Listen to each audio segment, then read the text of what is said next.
నమస్తే, నా పేరు ఇల్చల దత్తాత్రేయ. నేను ఉస్మానియా యూనివర్సిటీ విద్యార్థి జేఏసీ అధ్యక్షుడిగా ఇవాళ తెలంగాణ ప్రజలను ఒకటే అడుగుతా ఉన్నాను. ఇవాళ ఏదైతే ఆదిలాబాద్ జిల్లాలో అమరవీరుల స్తూపం ఉందో ఆ అమరవీరుల స్తూపం సాక్షిగా నేను ఇవాళ కాంగ్రెస్ నేత పి. చిదంబరం అడగదలుచుకున్నాను. ఏదైతే తెలంగాణ రాష్ట్రం కోసం ప్రాణ త్యాగాలు చేసినటువంటి మా అమరవీరుల త్యాగాలను ఇవాళ కాంగ్రెస్ నేత చిదంబరం ఏమంటున్నాడంటే, ప్రజా ఉద్యమాలలో ప్రాణత్యాగాలు సర్వసాధారణం. ఇవాళ తెలంగాణ కోసం కూడా అమరులైనటువంటి వాళ్ళ త్యాగాలు అవి త్యాగాలే కావు, అవి చిన్న మరణాలు అని చెప్పేసి మాట్లాడుతూ ఉన్నాడు. ఇవాళ తెలంగాణలో ఉన్నటువంటి తల్లులారా, తెలంగాణ ఉద్యమం కోసం పోరాడిన సకల జనులారా, ఒక్కసారి ఆలోచించండి. కాంగ్రెస్ నేత పి. చిదంబరం ఇవాళ మన తెలంగాణలో అమరవీరుల త్యాగాలను ఇంత హీనంగా, ఇంత ఘోరంగా మాట్లాడుతూ ఉన్నాడంటే వాళ్ళు ఏం ముఖం పెట్టుకొని ఇవాళ మన ఓట్లు అడుగుతా ఉన్నారో ఆలోచించాల్సిన అవసరం ఉన్నది. ఇవాళ ఇదే పి. చిదంబరం డిసెంబర్ 9 నాడు ప్రకటన చేస్తే తెలంగాణ సమాజం మొత్తం కూడా మాకు రాష్ట్రం వచ్చింది అని సంబరాలు చేసుకున్నాం. గజనీగా మారిన చిదంబరం డిసెంబర్ 23వ తారీఖు నాడు ప్రకటన వెనక్కి తీసుకొని 1200 మంది విద్యార్థులు, యువకులు ప్రాణత్యాగాలకు కారణమైంది ఇవాళ కాంగ్రెస్ పార్టీ.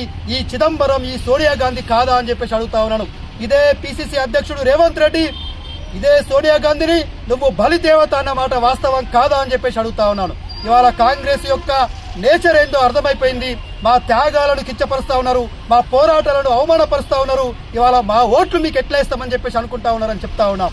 ఇవాళ ఉస్మానియా యూనివర్సిటీ విద్యార్థి జేఏసీగా తెలంగాణ సమాజం మొత్తానికి ఒకటే పిలుపునిస్తా ఉన్నాం.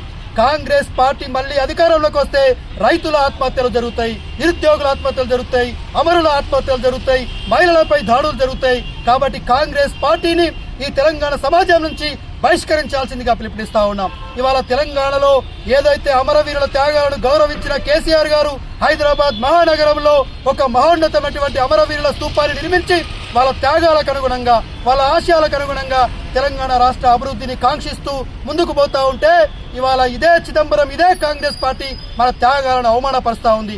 అందుకే ఉస్మానియా యూనివర్సిటీగా విద్యార్థి జేఏసీగా తెలంగాణ సమాజం మొత్తాన్ని కూడా ఒకటే వేడుకుంటా ఉన్నాం. మా తల్లుల కడుపు కోతలు, మా త్యాగాలను కించపరిచిన కాంగ్రెస్ పార్టీకి ఓటు వేయమని చెప్పేసి కూడా ఈ సందర్భంగా తెలియజేస్తా ఉన్నాం. ఇవాళ మా ఓటు ఓయూ జేఏసీ మొత్తం కూడా గడప గడపకు వెళ్లి త్యాగాలను కించపరిచిన కాంగ్రెస్ కు ఓటు బహిష్కరణ